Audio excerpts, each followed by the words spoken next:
Welcome to VMware vSphere 5.1 Administration. My name is Glenn Martin, and in this video, we're going to take a look at what we're going to cover in this video series, and also what won't be covered. The course objective really is to provide you with an overview of how to install and configure a vSphere 5.1 environment that would be appropriate for a development and testing lab. Before going into production, you're going to need to do a bit more experimenting and gain a bit more experience with the environment and how to troubleshoot and how best to integrate it to your environment.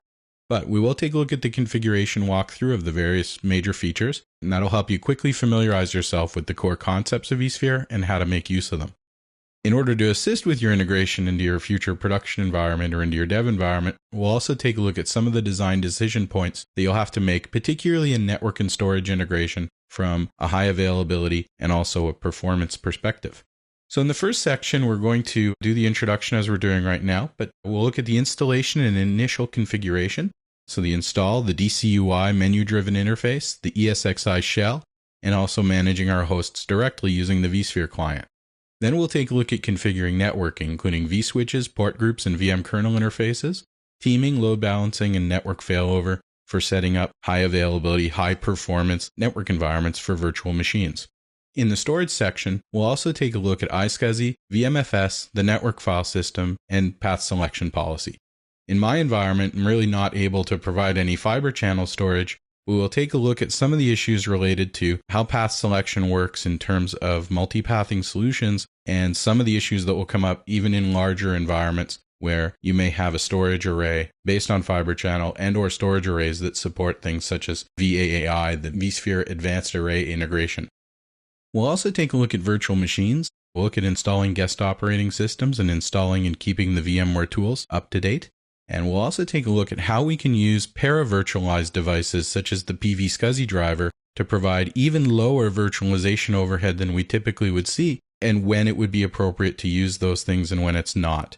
We'll also take a look at setting up vCenter and some of the permission issues, the task scheduling that we can do, alerts and events, and also deploying virtual machines from templates, as well as using the vSphere web client, which in future editions should replace the vCenter Windows-based installation. That's primarily what I'm going to focus on in this series, is the Windows-based environment rather than the web environment.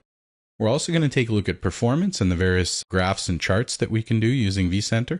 We'll take a look at ESX top, which we can use from the shell for measuring performance and also doing various management tasks. We'll take a look at setting reservations and limits so that we can either guarantee or prevent overuse of resources by virtual machines. And we'll also take a look at how we can do that for groups of virtual machines using resource pools. We'll also look at moving virtual machines from one host to another while they're running using vMotion, or from one data store to another using storage vMotion. The distributed resource scheduler is going to allow us to do that on an automated basis based on load demand.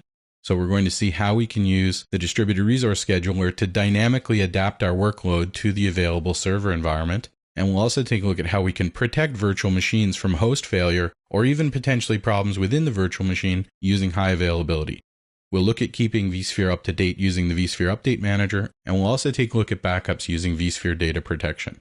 In terms of what we're not going to have time to cover in this, or that we couldn't reproduce in a lab environment, we're not going to take a look at the vCenter Linux appliance or the virtual NFS storage appliance. We're not going to really look at any scripting or automation using Orchestrator or the vCli or PowerCli packages. We're not going to take a look at running virtual machines on multiple hosts simultaneously using fault tolerance. And we're also not going to get into the various enterprise scale features like fiber channel, the distributed vSwitches, host profiles, and auto deploy, where we can actually boot ESXi using Pixie every time a server is activated, so there's actually no local installation at all, or using vShield or vApp to either protect virtual machines or to group virtual machines together to provide a service.